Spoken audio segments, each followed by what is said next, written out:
Hi, I'm Sophia. I have been to over 25 of Dr. Joe Dispenza's meditation retreats all over the world.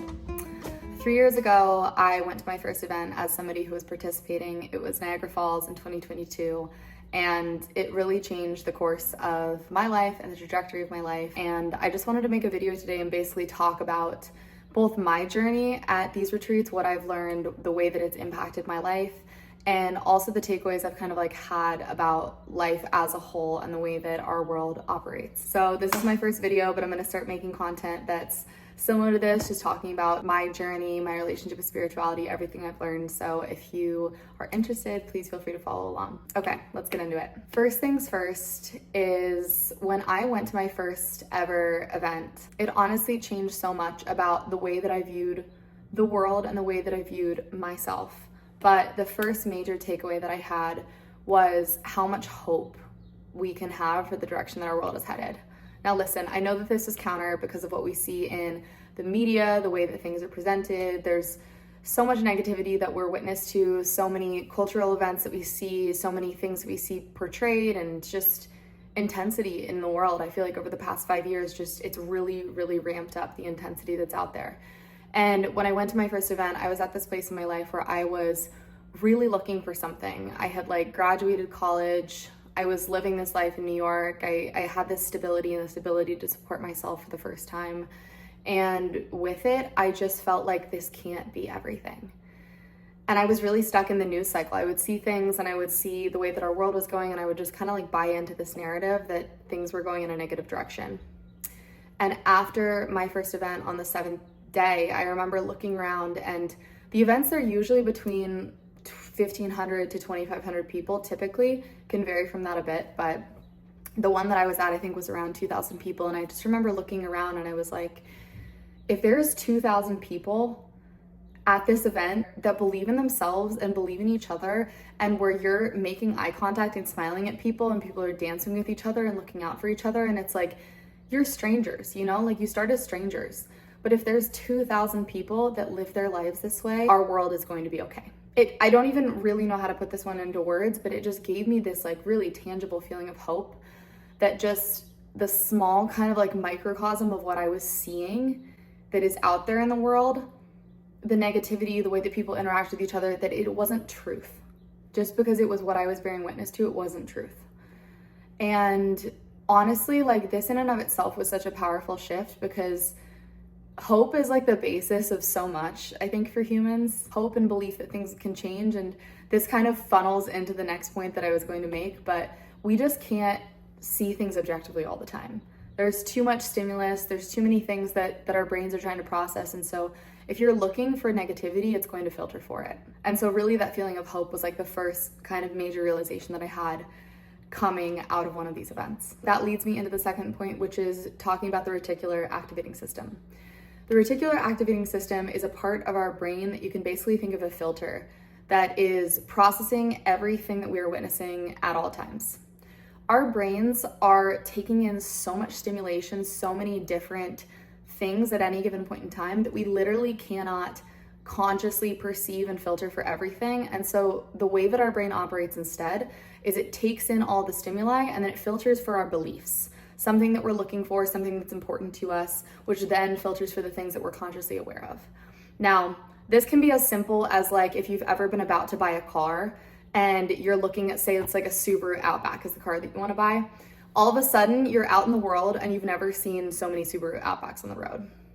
Same thing could be true for a red car or a blue car. Whatever it is that you are consciously aware of, all of a sudden our brains start seeing more of it. It's not because there's more Subaru Outbacks on the road. It's because your awareness is filtering for them. So this is really powerful, because it means that if you want to be a more positive person, if you make an intentional practice to look for the positivity and the good in your life, your brain is going to filter for more of it. This is why when people talk about things like creating gratitude lists and affirmations on a neuroplastic level, that is actually why it's so impactful. And it's a really simple thing to implement, and it's completely free. So the reticular activating system is super fascinating for that reason. All right, the third thing that I've learned going to Dr. Joe's events is that there is so much power with overcoming your mind and overcoming your body. Now, there are many different lenses that you could look at this at, but meditation is literally defined as the practice of getting familiar with. And I would take it a step further to say that like it's getting familiar with your own patterns and your own belief systems and your own internal discomfort. Because when you sit down to meditate, especially long extended meditations that could be like an hour, 2 hour, 3 hour plus sometimes, you are sitting with everything that your mind and your body throws at you. And listen, I can understand how you hear this and we're like, wow, why would I ever want to meditate when I hear that? But here's the power in it. When you are sitting with everything that your mind and your body are throwing at you, you are becoming aware of it in a way that I previously just wasn't. Because if you're sitting still and all of a sudden your mind is looping on the same things and the same thing is coming up and the same thing is coming up, this might be something that has been living in your subconscious, that has been dictating the way that you like live or operate or show up in your life, that is now coming up in this way that's very present. And when it comes up in this way that's very present, it can be really uncomfortable because often it's the things that we don't want to look at, the limiting beliefs we have, the programs that we've developed over the years. But creating the awareness of it allows us to then step into the space to shift it. The same thing goes with the body. Like our bodies literally become conditioned to our minds over time. They become conditioned to the stress that they feel, the time of day they might be feeling stressed, the circumstances that make us feel stressed, like whatever it is in your life that over a period of years your body has come to expect, it is then stuck in that pattern almost like an animal is, like a Pavlov dog, where they ring a bell and it gets hungry. If it's 3 p.m. and you usually have a really stressful meeting at work at 3 p.m., all of a sudden you're feeling anxious on a day you don't have a meeting and you don't even understand why, but it's your body has literally conditioned itself over time to it. And so meditation, it's like this really powerful way to actually like sit with your body and become aware of these patterns and these things that are keeping us stuck, in order to kind of like liberate both the energy on a spiritual level to step beyond it and to kind of interact with these frequencies in this quantum field that is actually allowing us to step into higher vibrational states. It's also creating the awareness in us to operate differently in our waking life, like on a daily basis. The last thing I'll say on this point is that there is something really powerful about pushing yourself beyond what you think you're capable of. A really tangible example of this is exercise. Like if you're learning to run and you don't want to run that 5th mile, but you push yourself to do it, you're becoming mentally stronger. And through the process, you are also proving to yourself that you're capable of doing so. And by proving to yourself that you're capable of doing something hard, it compounds over time. And I heard a couple years ago that self-esteem is built out of esteemable acts. And meditation to me is something that is consistently kind of hard to get myself to do. Like I wake up in the morning and my mind, a lot of days instantly wants to be like, oh, we could skip it, we could do the things. But by doing it, by sitting in discomfort, by sitting through these long meditations, and by creating a practice around it, you're proving to yourself that you're capable, you're changing your brain, you're changing your mind, you're changing your body. You are also building your self-esteem in the process. So it hits on so many levels, but it is genuinely just such a powerful practice. Okay, and then the next thing that I've come to learn through being at so many of Dr. Joe's events, meeting so many different people, is how grateful every single one of us can be for our physical and mental and emotional health. Because a lot of people that are coming to Dr. Joe's events are coming there because they're facing something in their personal lives. You have a camp of people who are really into spirituality or personal development, wellness. They want to evolve on some level. They want to like spiritually, mentally, emotionally shift into some new expression, experience new things in life. And then you have a really large portion of people that come to these events because they're looking to heal. I have never met so many people in my life that are facing serious challenges. And when I say serious challenges, I mean they've received a terminal cancer diagnosis. They're facing Parkinson's or muscular dystrophy or mental health challenges that they seriously question whether or not they're going to be able to come back from.